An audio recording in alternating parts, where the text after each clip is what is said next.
Hi friends, welcome to the channel. I'm Olivia, and if you've never seen my face before, you can consider me your fragrance fairy godmother. So for today's video, we are going to be talking about some affordable fragrances, and some of these are hits, and some of these are misses. I believe all the fragrances in today's video are $40 and under. They might even be $30 and under, because I hear you guys when you say that you want some more affordable fragrance options, and me too. So without further ado, if you like to smell good on a budget, get yourself a little drink, little snack, settle in, and let's get into the affordable smell goods.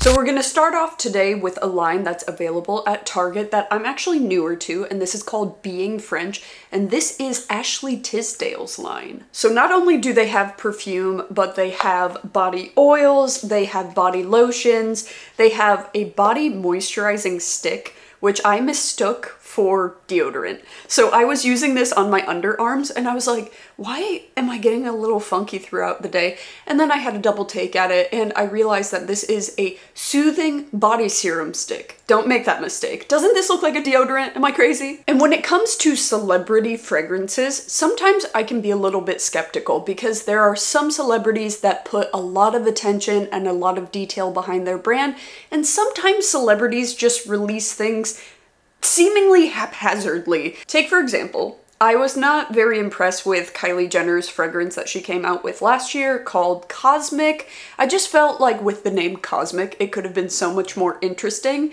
but she just gave us a very generic fragrance. But on the contrary, when it comes to Being French, I was so pleasantly surprised by these scents. With my absolute favorite of the group being Lavender Cloud. I cannot get enough of this scent. I've been wearing this as a soothing after bath nighttime scent, so that way I can feel a little bit cozy before I go to bed. I don't usually wear fragrances to bed, but this, because it has that lavender, is just very comforting. And every single time I've worn this to bed, my husband has complimented me up and down to the point where I got him his own bottle. I am so picky when it comes to lavender fragrances, but this is a very well done lavender.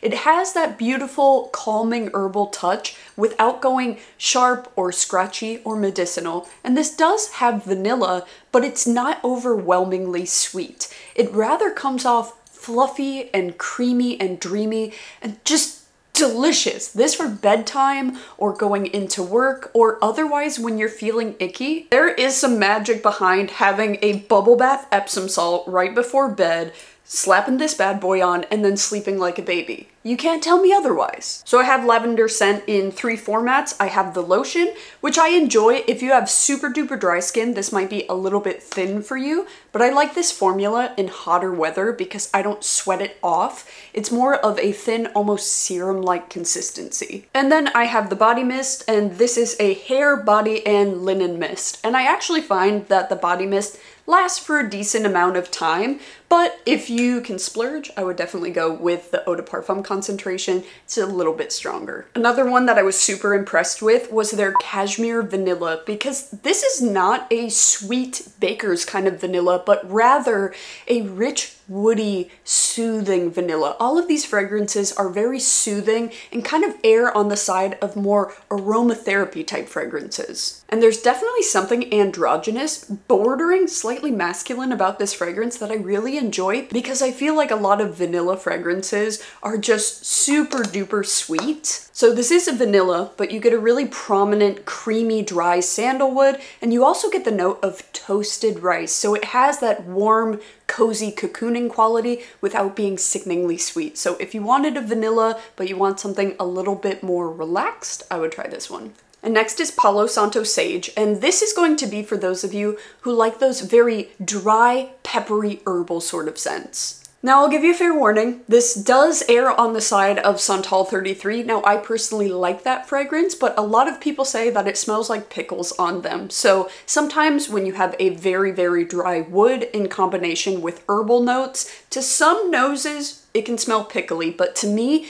this is a very grounding, very refreshing scent. This would be the kind of scent that I would draw for when there's a lot of outside noise, a lot of anxiety, and I want to be able to come into myself and stay present. This is the kind of scent I would draw for. They also have perfume oils, and I have the scent Citrus Amber, and this is a beautiful, juicy citrus scent that has a little bit of sweetness to it and a little bit of depth. The amber is not too intense in here, but if you like something that's juicy, semi-sweet, bright, and uplifting, I think you would like this, and I've been layering this under a lot of scents lately. Now this one says awake and uplift, but funny enough, I've been wearing this one to bed as well, just because I find this line to be very cuddly. So as for being French, I think they absolutely knocked it out of the park. If you like scents that lean more towards the aromatherapy side, I think you would really like these. And if you're considering trying any of them, even if you don't like lavender, because I do not care for lavender,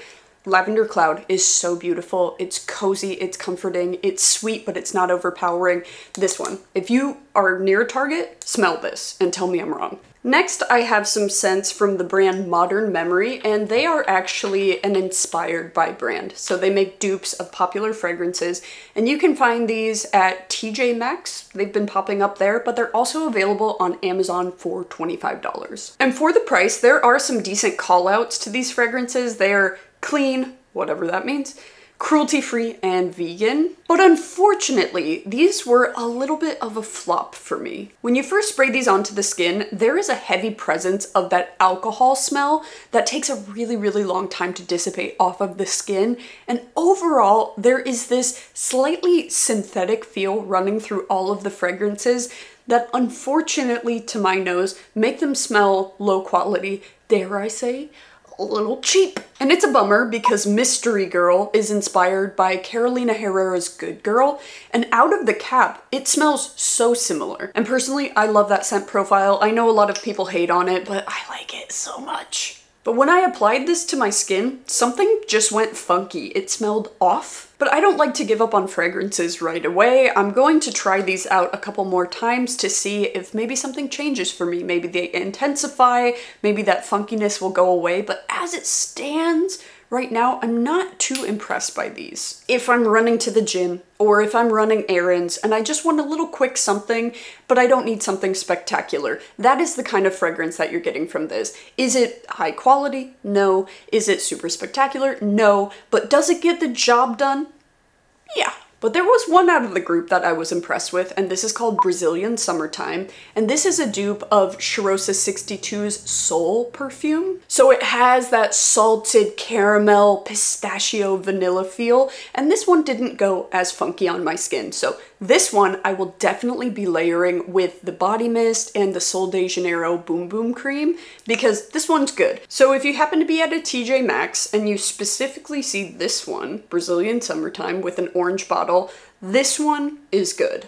The others, not impressed. I also got some originals from the house of Dossier, and spoiler alert, I love Dossier fragrances. I started my channel talking about Dossier fragrances on my very, very first YouTube video, and I just feel like for the price, they have a really, really great selection of fragrances. Some of them are a little bit more long-lasting than others, but I have had really good luck with them so far, so let me show you the originals that I have. So first off is called Summer Crush, and this is a new fragrance that they came out with, and this is such a fun, lively summertime fragrance. So in the beginning, you have the note of watermelon, but to my nose, it comes off a little bit more like cantaloupe. So you're getting something juicy, but the note of melon in fragrances will always give me a little bit of a 90s throwback. Think Loda Izzy by Izzy Miyake had that melon note. That's kind of what that reminds me of in the beginning. But then you start to get that summertime solar florals like tiare flower and ylang ylang that you would find in scents like Soleil Blanc by Tom Ford. But then this dries down to have a really nice, creamy, musky, semi-sweet vanilla feel. So this starts off bright and juicy and happy, goes into some summertime sunny florals,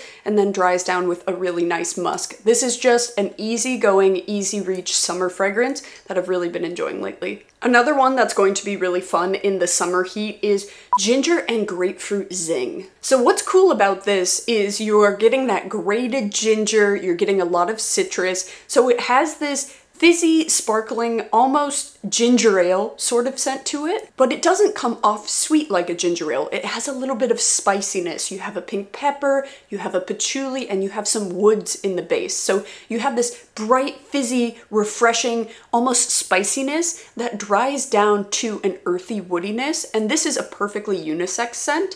So I really, really like this one. This also has a super prominent note of lime, almost giving it a margarita sort of feel. So imagine margarita meets ginger ale meets spicy, earthy, woody. Odd combination, but it works. Next is Sage and Black Tea Renew, and I think that this is going to be a really fabulous transitional fragrance from summer to fall because it has a fresh, uplifting quality coming from that sage. It has some aromatic qualities like star anise, but it also has a little bit of warming characteristics coming from a clove and a cinnamon. This one is very dry, very herbal, very tea forward, and very woody. And come to think of it, this would layer very nicely with the scent from Being French. I haven't tried that yet, but I just drew the connection now. Should we test this out? Should we test this theory out? Let's try. So I'll put a little bit of Sage and Black Tea Renew, and we'll layer on Palo Santo Sage.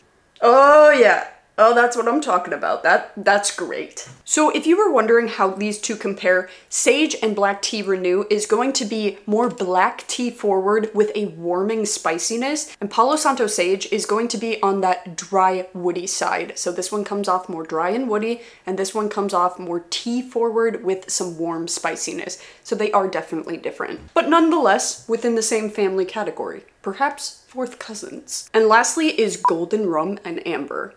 Now this one hasn't got a whole lot of wear time, only because the weather has been super duper hot, and I can't imagine wearing a rum amber fragrance in 95-degree weather. A little bit too heavy, but I am so excited to wear this fragrance because admittedly, as much as I enjoy fresh fragrances, at the end of the day, I am a fall winter gal. I like my fragrances robust, I like them warm, I like them dark, and I like them rich. So this, out of all of them, is right up my alley. So this has a rum, a vanilla, but it has a lot of woodiness that comes off like a dark, sappy balsamic wood. So this, admittedly, is not going to be for everyone, because if you were expecting something very sweet, I think that this wouldn't be for you.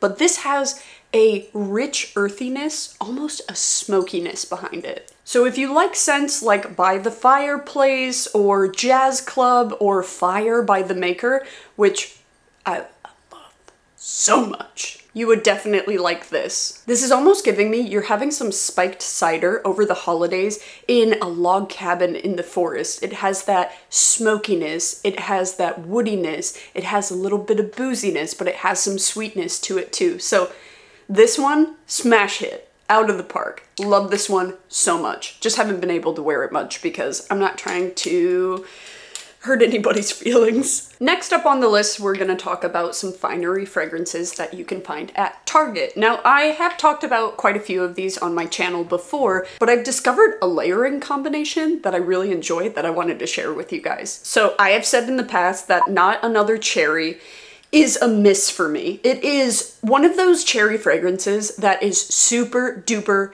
sweet and condensed and syrupy that borderlines smelling like cough syrup. And I still remain by the fact that on its own, it's not my favorite fragrance whatsoever. But on a whim, I tried layering it with Midnight Cafe the other day.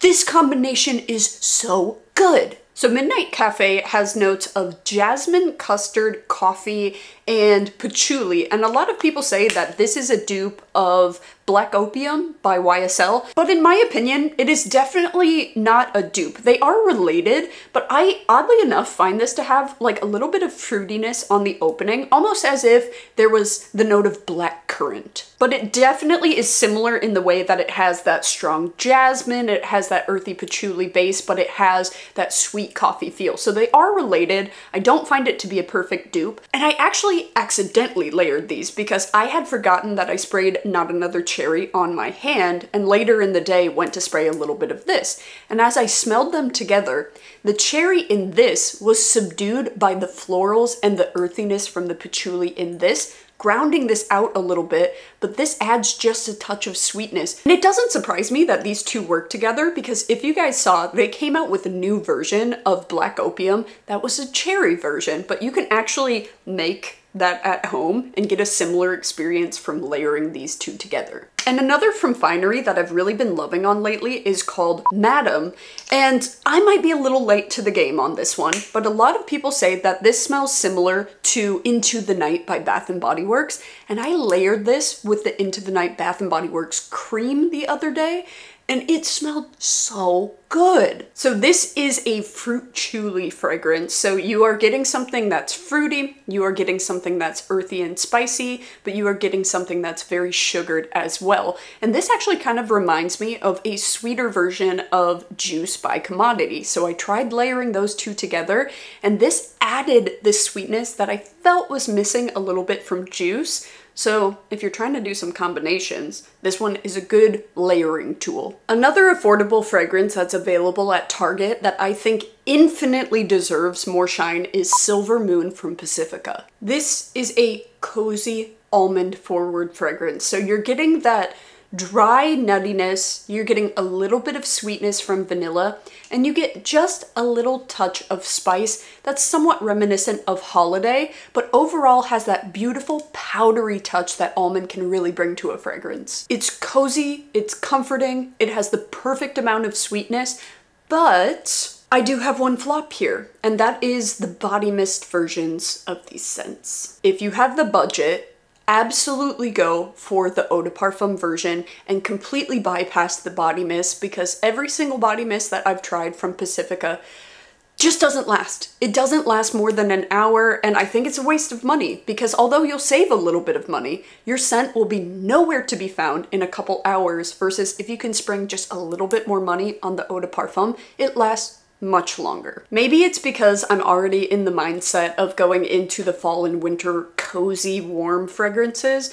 but this one right here, it deserves so much more attention, and this is my favorite of the moment. I know a lot of people compare this to Hypnotic Poison by Dior, but I find this to be better, because Hypnotic Poison to me has a really bizarre trajectory. In the beginning, it smells like root beer, and then as it dries down on the skin, it smells like Play-Doh. I'm not fond of that fragrance, but somehow I'm much more fond of this fragrance, even though they are closely related. So if there was some glimmer of hope that you had for Hypnotic Poison, but you didn't like how it lived on your skin, try this one. Another one from Pacifica that I've really been loving on lately, that I could swear on my life they changed the formula of, but apparently they haven't, I double checked that, is Indian Coconut Nectar. Now, it could very much be the case that the old bottle I had of this went off and it no longer smelled how it was intended to, but now that I have this new bottle, this smells so much better, because this doesn't come off like a sunscreen sort of coconut. It doesn't have that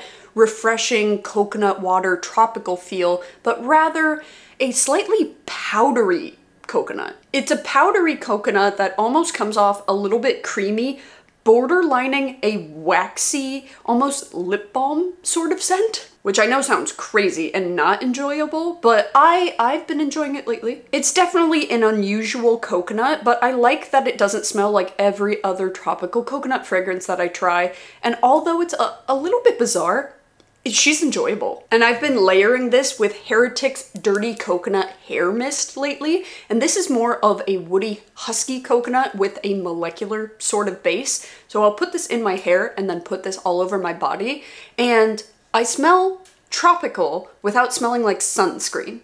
That makes sense? And we're gonna wrap it up today with a vanilla fragrance that I have talked about on this channel many a time in the past, but I still feel like it's not having the impact that it deserves, and that is Vanille from Outremer. You can find this at Anthropologie for $24, and I've seen a trend going around online where women are saying that they wear vanilla extract as perfume. The problem with that is vanilla extract is not a perfume, so it's not gonna have any lasting power on your skin whatsoever. But if you want a perfume version of true vanilla extract that is going to give you that buttercream frosting, it's going to give you that true baker's vanilla, that's this. And I hunted a girl down wearing this fragrance. I walked by, I was at a jazz club, and the whole place smelled like a cupcake, and I needed to know. So I made the girl pull it up on her phone. I was like, no, I need to see the brand, I need to see the bottle. What do you got? And for $24, the lasting power of this fragrance is phenomenal. Now, is it super complex? No. This is just for those of you who want to smell like a baked good. Now, does it have a slightly artificial quality to it? It does, but in the way that it's kind of charming, like an over-processed cupcake that you would get for a birthday party, you know, in a big pack at Sam's Club, like that. So that's all I've got for you today. Luckily, it was more hits than misses, but I am going to be getting a big haul of a bunch of affordable Arab fragrances soon, so I'm going to be sharing with you shortly. So if you're excited for that, leave me a little comment, say hello. I've been trying to be better about responding, but my attention span is this big. I'm not trying to be a jerk, I swear. I love you guys. Thank you for watching, and until next Saturday, 10 a.m. PST, you know what to do. Say it with me now. Take care of yourselves, my friends.